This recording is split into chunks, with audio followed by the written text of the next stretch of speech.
Hi, welcome to my channel. Student weight loss 60 day சேலஞ்சில் ஹரிணி இன்றைக்கி 9வது நாளாக ஸ்டார்ட் பண்ணுறாங்க. இன்றைக்கி அவங்களோட வெயிட் என்ன அப்படின்னு செக் பண்ணி பார்க்கும்பொழுது 63 கிலோ 650 கிராம் இருக்காங்க. இதை ஃபஸ்ட்டு நம்ம நோட்டில் என்ட்ரி பண்ணிக்கலாம். இன்றைக்கி மார்னிங் அவங்க எடுத்துக்கிட்ட டீ வந்து பார்த்திங்கன்னா சங்குப்பூ டீ தான் ஃபஸ்ட்டு எடுத்துக்கிட்டாங்க. அதுக்கப்புறம் எனக்கு ஃப்ரூட்ஸ் எதுவும் வேண்டாம், பசிக்கல அப்படின்னு சொல்லிட்டாங்க. ஒர்க் அவுட்னு அப்படின்னு பார்த்திங்கன்னா எப்பவும் போல் ஃபஸ்ட்டு தூப்பு கரணம் தான் போட்டாங்க. அதுக்கப்புறம் சின்ன சின்ன ஒர்க் அவுட் அவங்க பண்ணாங்க. இது மட்டும் இல்லாமல் டிவியில் வந்து பார்த்திங்கன்னா யூடியூப் கனெக்ட் பண்ணிவிட்டு அதில் இன்னும் ஒரு சில வெயிட் லாஸ் பண்ணுறதுக்கான அந்த ஒர்க் அவுட்லாம் பண்ணுறாங்க பார்த்திங்களா, அதெல்லாம் பார்த்துட்டு அதையும் வந்து செய்கிறாங்க. இப்போ வந்து பார்த்திங்கன்னா ஒரு அரை மணி நேரத்துக்கு மேலேயே எக்ஸ்ட்ராவாக செய்கிறாங்க. சின்சியராக என்ன பார்க்குறாங்கன்றதை பார்க்குறீங்களா பாருங்கள்.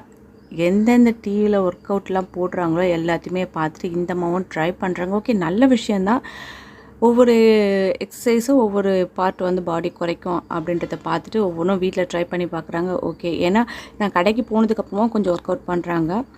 இப்போ மதியம் வந்து லஞ்சுக்கு வந்து பார்த்திங்கன்னா கெவுரு தோசை, ராகி தோசையும் காலிஃப்ளவர், அதுக்கப்புறம் வந்து பார்த்திங்கன்னா அவரைக்காய் சாம்பார் வச்சு இன்றைக்கி மதியம் லஞ்ச் வந்து எடுத்துக்கிறாங்க. இந்த தோசை வந்து பார்த்திங்கன்னா சின்ன சின்னதாக தான் ஊற்றுறாங்க. ஒரு 3 தோசை. நல்லா காலிஃப்ளவர் வந்து எண்ணெய் கம்மியாக, பார்த்தாலே உங்களுக்கு தெரியும் எண்ணெய் கம்மியாக தான் காலிஃப்ளவர் வறுத்துருக்கேன்.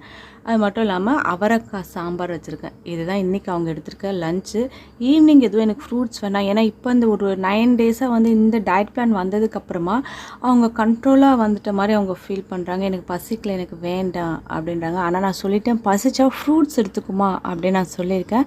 இன்றைக்கி மதியம் லஞ்ச் இது தான். ஆனால் ஈவினிங் எதுவும் ஃப்ரூட்ஸ் எடுத்துக்கலாம். ஆனால் நைட்டு மட்டும் சூடான தண்ணியில் தேன் கலந்து எடுத்துக்கிட்டாங்க. ஹரிணிக்கு ஒரு டவுட்டு, அம்மா கெவுருன்றது கொஞ்சம் வெயிட் கெயின் ஆகும், இதை வந்து எனக்கு கொடுக்குறீங்களே அப்படின்னு சொல்லிட்டு. இல்லடி, நீங்கள் வந்து ரைஸ் வந்து ஃபுல்லாக கண்ட்ரோல் பண்ணிட்டேன், இருந்தாலும் உனக்கு உடம்புக்கு சத்து வேணும், அதனால் கெவுரு வந்து வீக்லி 2 டேஸாவது எடுத்துக்கிறது நல்லது அப்படின்னு. இருந்தாலும் ஹரிணி வந்து ஒரு சேலஞ்ச் பண்ணியிருக்காங்க. பாருங்களேன், இன்றைக்கி நான் கெவுரு தோசை சாப்பிட்றேன், கண்டிப்பாக நாளைக்கு நான் வந்து வெயிட் கொஞ்சம் அதிகமாகிருப்பேன் அப்படின்னு சொல்லிட்டு. ஓகே, அது நாளைக்கு பார்க்கலாம் அப்படின்னு சொல்லி வச்சுருக்கேன். அது மட்டும் இல்லாமல் இன்றைக்கி வந்து கம்பு, அதில் வந்து மாவு அரைச்சி வச்சுருக்கேன். கம்பு, உளுத்தம்பருப்பு எல்லாம் சேர்த்து தோசைக்கான மாவு அரைச்சி வச்சுருக்கேன். சிறுதானியத்திலே வந்து அவங்க மதியம் வந்து தோசை சப்பாத்தி எடுத்துக்கிட்டால் அவங்களுக்கு வந்து வெயிட் லாஸ் பண்ணுறதுக்கு கொஞ்சம் ஈஸியாகவே இருக்கும் அப்படின்ட்டு.